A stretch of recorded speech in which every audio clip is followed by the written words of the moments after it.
Hello students, welcome to easy math for JEE. I am Ujjwal Kaushik, your friend. जो भी students IIT JEE की preparation कर रहे हैं उनके लिए हमारा चैनल बहुत यूजफुल है। आज द क्वेश्चन है, let the coefficient of the three consecutive terms tr plus 1 and tr plus 2 in the binomial expansion of a plus b raised to power 12 be in gp, and let p be the number of all possible values of r.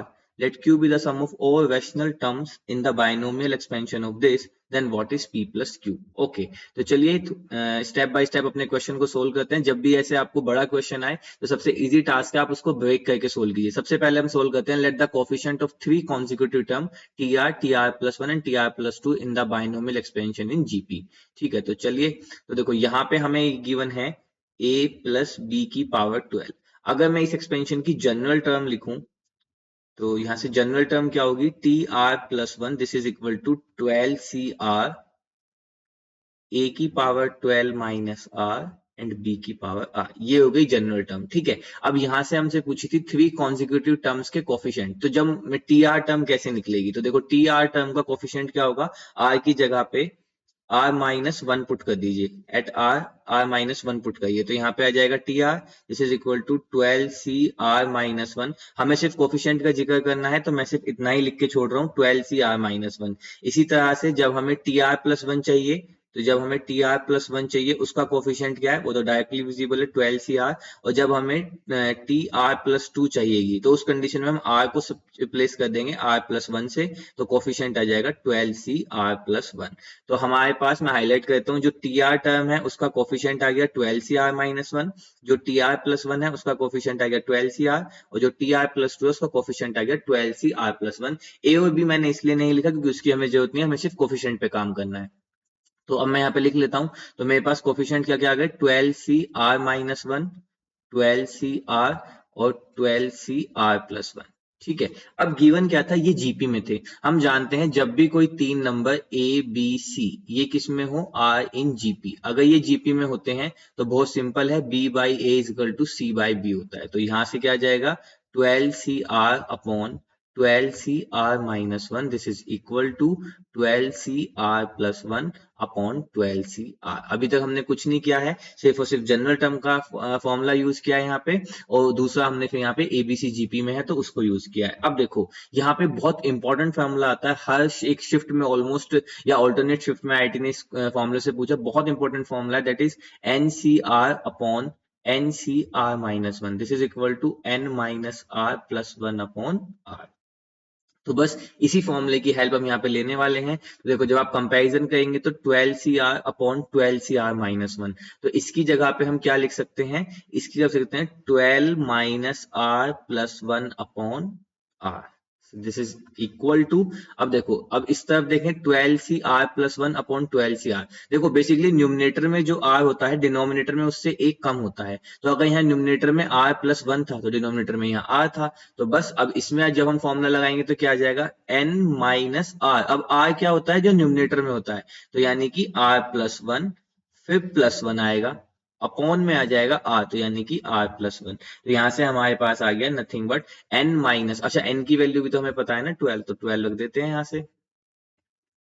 तो ये आ गया basically 12 plus one 13 minus r minus one, तो ये basically 12 minus r ही आ जाएगा, है ना। चलिए तो इसको सोल्व कर लेते हैं। तो यहां से मेरे पास आ गया 13 minus one, 13 minus r upon r this is equal to, यहाँ पे इसको ओपन करेंगे तो 12 minus r minus one plus one, तो सिर्फ रह जाएगा 12 minus r upon r plus one. अगर आपको इस आर प्लस वन में कंफ्यूजन हुई है तो कोई बात नहीं, आप कंपैरिजन किए देखो, जहां जो यहाँ पे एनसीआर जो न्यूमिनेटर में होता था, आपका प्रीफिक्स में आर, वही डिनोमिनेटर में जाता था। तो यहाँ न्यूमिनेटर में आर प्लस वन था तो इसलिए यहाँ पे आर प्लस वन आया है। ठीक है, बस ऐसे आप कंपैरिजन करके देखिए, इजीली आपको आ जाएगा। अब क्या करना है, क्रॉस मल्टीप्लाई कर देते हैं, तो ये हो गया 13 r plus 13 minus r square minus r this is equal to 12 r minus r square. अब अगर आप देखें तो आर स्क्वायर से r square cancel, 13 r minus r तो यानी कि 12 आर हो जाएगा, तो इससे ये कैंसिल, तो हमारे पास आ गया 13 इज इक्वल टू 0, और ये तो पॉसिबल ही नहीं है, तो यानी कि ऐसी कोई आर की कंडीशन पॉसिबल ही नहीं है। आगे क्या गिवन था क्वेश्चन में, P be the number of all possible values of r, तो यानी कि हम कह सकते हैं कि पी की वैल्यू कितनी आ गई यहाँ से 0, क्योंकि ऐसी कोई कंडीशन 13 कभी 0 के इक्वल हो सकता है नहीं ना, तो यानी कि ऐसा कोई केस पॉसिबल नहीं है, ऐसी कोई r की वैल्यू पॉसिबल नहीं है। अब p क्या है, number of all possible values of r, जब r की ही कोई ऐसी वैल्यू पॉसिबल नहीं है तो यहाँ पे p की वैल्यू कितनी हो गई 0। हमने हाफ पार्ट अपना सोल्व कर लिया है। अब चलिए आगे के क्वेश्चन को सोल्व करते हैं। आगे के क्वेश्चन में हमें गिवन है कि Q be the sum of all rational terms in the binomial expansion. तो मैं बाइनोमियल लिख लेता हूं, तो इसको थोड़ा और अच्छे समझ में आए इस तरह से लिखते हैं कि 3 पावर 1/4 प्लस 4 पावर 1/3 की पावर 12। अब हमें इस एक्सपेंशन में क्या करना है, रैशनल टर्म फाइंड करनी है। तो सबसे पहले हम इसकी जनरल टर्म अगर लिखें, जनरल टर्म लिखें तो वो क्या होगा, दिस इज 12CR, ठीक है, 12CR x की पावर यानी कि 3 की पावर 1/4 की पावर 12 माइनस r और 4 की पावर 1/3 की पावर r। इस जनरल टर्म को हम थोड़ा सा और एक्सपेंड करें, दिस इज नथिंग बट 3 की पावर 12 माइनस r/4 और 4 की power r/3।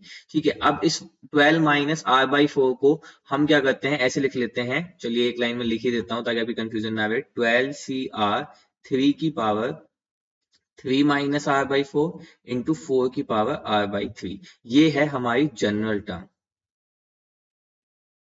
Of this expansion.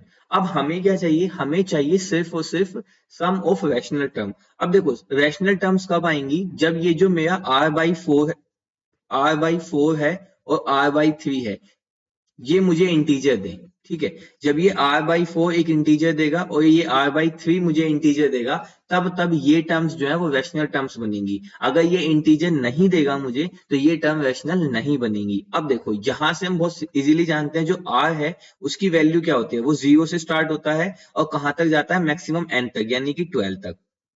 ठीक है, तो r/4 और r/3 अगर 0 से 12 के बीच में मुझे इंटीजर दें तो उसके लिए क्या पॉसिबिलिटी है कि 4 इंटू 3 यानी कि 12, तो वो 12 का मल्टीपल होना चाहिए, यानी कि जो मेरा r है that should be multiple of 12। तो क्या क्या हो सकता है, r 0 हो सकता है और r 12 हो सकता है। तो इन्हीं दो कंडीशन के लिए मुझे जो है सिर्फ और सिर्फ रैशनल टर्म मिलेंगी वरना नहीं मिलेंगी। ठीक है, तो अब बस इन टर्म्स को निकाल लेते हैं। जैसे कि आप पुट भी करके देखो, जैसे ही आप r की वैल्यू 0 पुट करोगे कहां पर, r/4 में, तो ये क्या बन जाएगा 0/4 यानी कि 0, ये भी क्या बन जाएगा r/3, 0/3 यानी कि 0, तो यानी कि मेरे पास बच जाएगा 12C0, 3 की पावर 3 और 4 की पावर 0। जब आप 12 पुट करेंगे तो 12 पुट करने के केस में क्या होगा, ये तो आपको देगा 3 और ये आपको देगा 4, तो देख लो आप यहाँ पे फिर आपके पास एक इंटीजर आ जाएगा। तो इसी तरह से हमारे लिए बहुत सिंपल होता है, बस कुछ नहीं होता। आप देख लीजिए कि r मेरा किन किन वैल्यू पे मुझे इंटीजर देगा, और वो कैसे पता लगता है, हम जब एलसीएम से देख लेते हैं। जब जब r 12k का मल्टीपल होगा हर एक कंडीशन में ये r/4 और r/3 आपको इंटीजर देगा। तो बस निकाल लेते हैं, तो यहां से हो जाएगा 12C0, जब 0 के लिए निकालेंगे 3 की पावर 3 इंटू 4 की पावर 0। अब हमें उन सम ऑफ रैशनल टर्म्स जो थी उनका सम करना था, तो प्लस 12C12 और 3 की पावर 3 माइनस 3 यानी कि 0 इंटू 4 की पावर 12/3 यानी कि 4। तो ये आ गया हमारा सम ऑफ रैशनल टर्म। तो यहाँ पे जगह नहीं है, मैं यहाँ पे ऐसे एरो के लेता हूँ, ये क्या आ गया, सम ऑफ रैशनल टर्म्स, क्योंकि रैशनल टर्म्स हमें सिर्फ दो वैल्यूज के लिए मिलेंगी, एक i इक्वल टू 0 के लिए, एक i इक्वल टू 12 के लिए। तो हमने जो एक जनरल टर्म निकाली थी इसमें एक बार i इक्वल टू 0 पुट कर दिया और फिर i इक्वल टू 12 पुट कर दिया और उन दोनों को ऐड कर दिया। तो बस अब हमारा काम है इसको सोल्व करना। 12 से 0 कितना होता है 1, 3 की पावर 3 तो 3 3 होती है 27, प्लस 12 से 12 भी 1 और 4 की पावर 4 यानी कि 256। तो ये हो गया 7 6 13 5 2 7 283। सो 283 इज अवर राइट आंसर। 283। अच्छा हाँ देखो, ये जो आया था सम ऑफ रैशनल टर्म्स ये मेरा क्यों आया था, तो क्यों की वैल्यू कितनी आ गई 283। ठीक है, यहाँ पे कंफ्यूज मत हो जाना, भूल भी मत जाना। यहाँ पे 283 इसलिए आंसर है कि p की वैल्यू डायरेक्ट 0 थी, अगर p 0 नहीं आता तो फिर आंसर कुछ और हो जाता। हमें क्या फाइंड करना था, p प्लस q, यानी कि 0 प्लस 283, तो आंसर आ गया 283। तो 283 is our right answer. I hope you are able to understand the video. If you have still doubt then please ask to me into the comment box. Thank you very much. Please subscribe the channel. Be happy.